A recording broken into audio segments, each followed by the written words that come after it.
আসসালামু আলাইকুম। আমি হোমমেকার মুন্না ব্লগসের মুন্নি। আজও হাজির হয়ে গেলাম নতুন আরেকটা ভিডিও নিয়ে। আশা করছি কাছে দূরে দেশ বিদেশে যে যেখান থেকে আমার এই ভিডিও দেখছেন বা দেখবেন সবাই ভালো আছেন। আমরা আলহামদুলিল্লাহ ভালো আছি। আজকের ভিডিওটা শুরু করে দিলাম 7:10 থেকে। তো এই সময়টা অবশ্যই আমি শুয়ে থাকি, ফজরের নামাজ পড়ে শুয়ে থাকা হয়।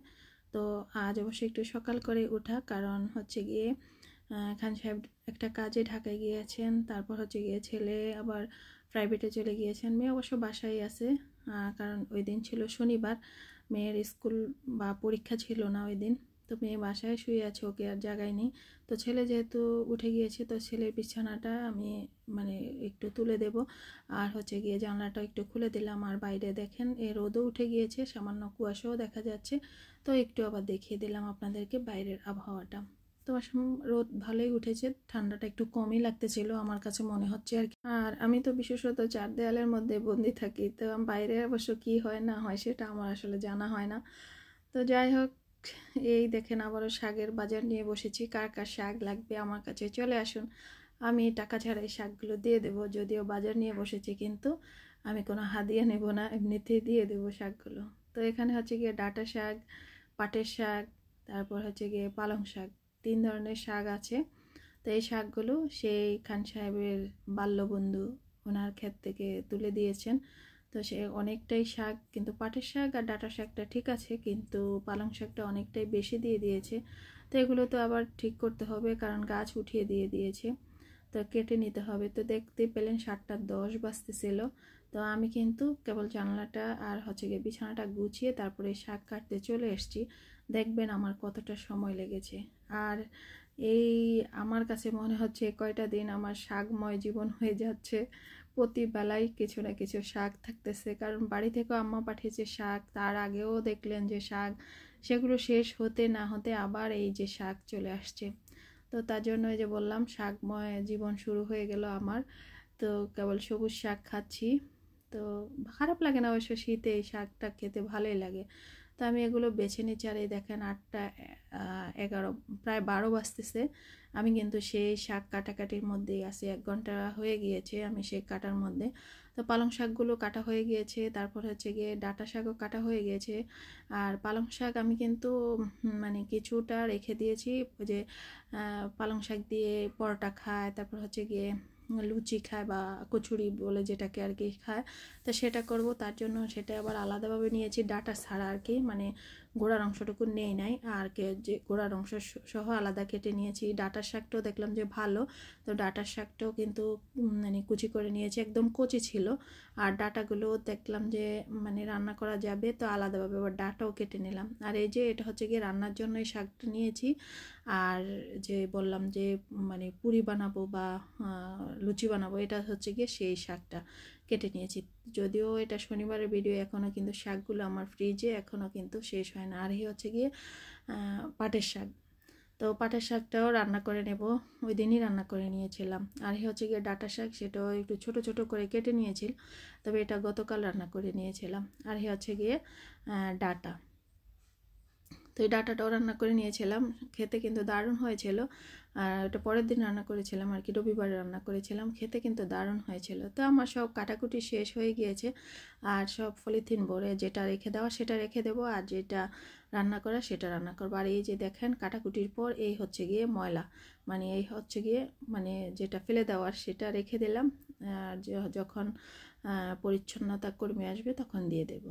তো দেখেন আমার কাটাকাটি শেষ, টাইম হচ্ছে কত, 9টা বাজতে আর হয়তো বা 7-8 মিনিট বাকি আছে। এতক্ষণ পর্যন্ত আমি এই শাক কাটাকাটি এসব নিয়ে ব্যস্ত ছিলাম।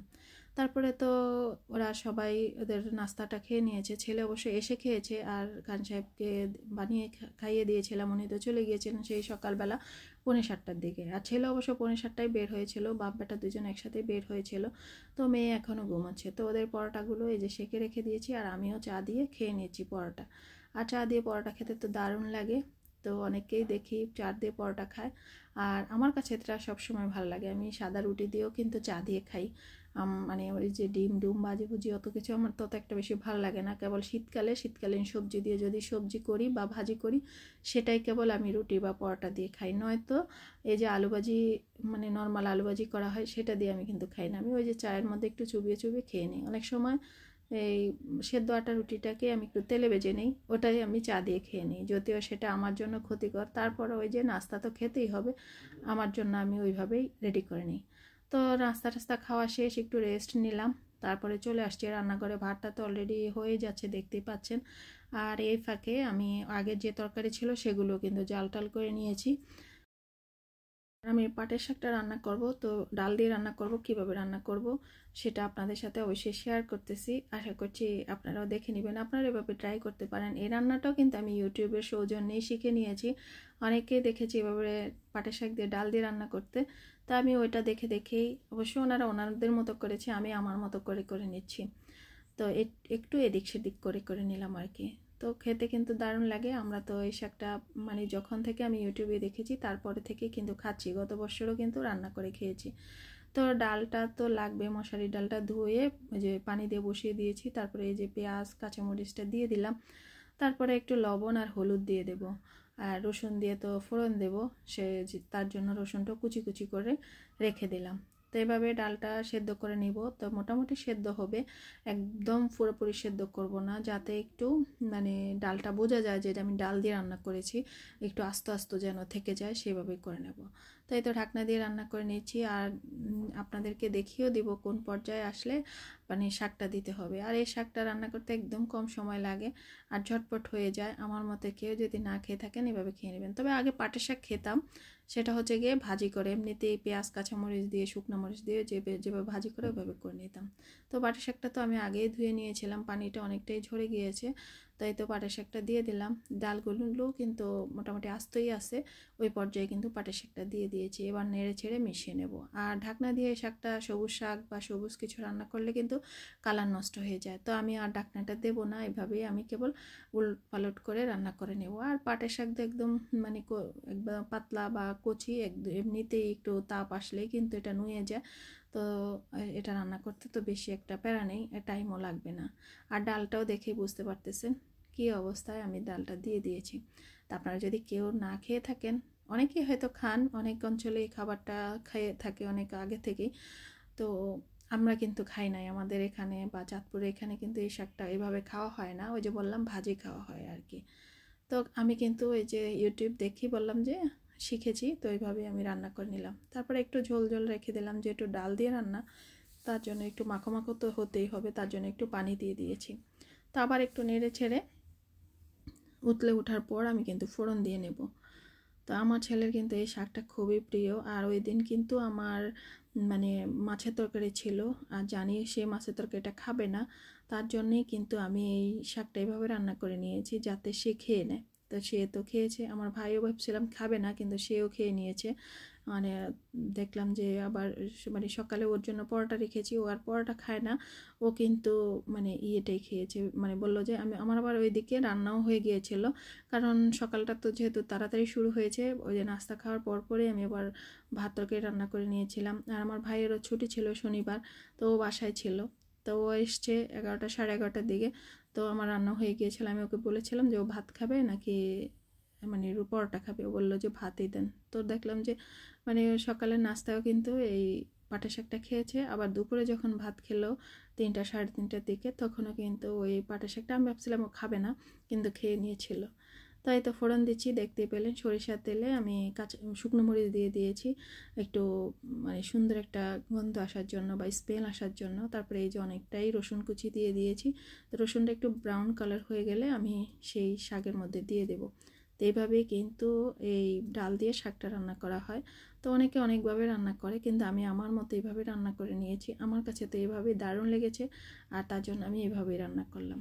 আসলে এক একজনের রান্নার স্টাইল, মশলাপাতি কিন্তু এক, হয়তো বা কেউ বেশি দেয়, কেউ কম দেয়, কেউ আবার একটাকে স্কিপ করে, আবার কেউ আরেকটা যোগ করে, এইভাবেই আসলে হয়ে থাকে আর কি। কিন্তু ওই যে রান্না কিন্তু একই। তো আর হয়তো বা স্বাদটা একটু ডিফারেন্ট তো হয়ই, কিন্তু দেখা গেছে একই মশলা হলে কি হবে, এক এক অঞ্চলের খাবারের মানে এক এক রকম। তো এই তো হয়ে গেল, ফোড়নটাও দিয়ে দিলাম, তারপরে আমি কিন্তু মানে শাকটা নামিয়ে নেব। জানি না ভিডিওর এই পর্যায়ে কে কে আছেন, তবে অনেকেই থেকে থাকেন। আমি কিন্তু বিশ্বাস করেন আপনাদেরকে ফুল ওয়াশটা দিতে চেষ্টা করি, জানি না কে কে উপকৃত হন। তো আমি কতটুকু উপকৃত হচ্ছি সেটা আপনারাও জানেন, বা আমার উপকার কতটুকু করতেছেন সেটা আপনারা ভালো করে জানেন, তাই আর কি তেমন কিছু বলবো না। আর দয়া করে এমন ভুলভাল কমেন্টস করবেন না। আপনি আমাকে বন্ধ করেছেন ঠিক আছে, আমি প্রতিদিনই কমিউনিটিতে কিন্তু পোস্ট দেই, মোটামুটি প্রতিদিন বলতে 2-1 দিন পর বা 1 সপ্তাহে দিয়ে দিই। কিন্তু আপনারা তো অনেকেই জানেন, যেহেতু ইউটিউবিং করতেছেন বা অনেকেই বলে এই কথাটা প্রায় জনের ভিডিওতেই শুনি, তারপরে কেন এসে ভিডিওতে কমেন্টস করেন জানি না। তবে তার জন্য আমি আসলে আপনাদের কাছে যেতে পারতেছি না। যারা যারা আমার কমিউনিটিতে হাই হ্যালো বা বন্ধু হয়ে এসছেন জানাবেন, তাদের কাছেই আমি চলে যাব ইনশাল্লাহ। তাই তো আমার শাকটার ফাইনাল লুক খেতে কিন্তু দারুণ হয়েছিল। আবারও বলছি, না খেয়ে থাকলে ট্রাই করবেন। আর শনিবার কিন্তু ওই দিন আমাদের কারেন্ট ছিল না, আমি চার্জার লাইট জানলার সাথে দেখেন 2টা লাইট একসাথে রেখে তারপর রান্নাটার কাজটা শেষ করে নিয়েছিলাম। তো আজ এ পর্যন্তই, সবাই ভালো থাকবেন, সুস্থ থাকবেন, আল্লাহ হাফেজ, আসসালামু আলাইকুম।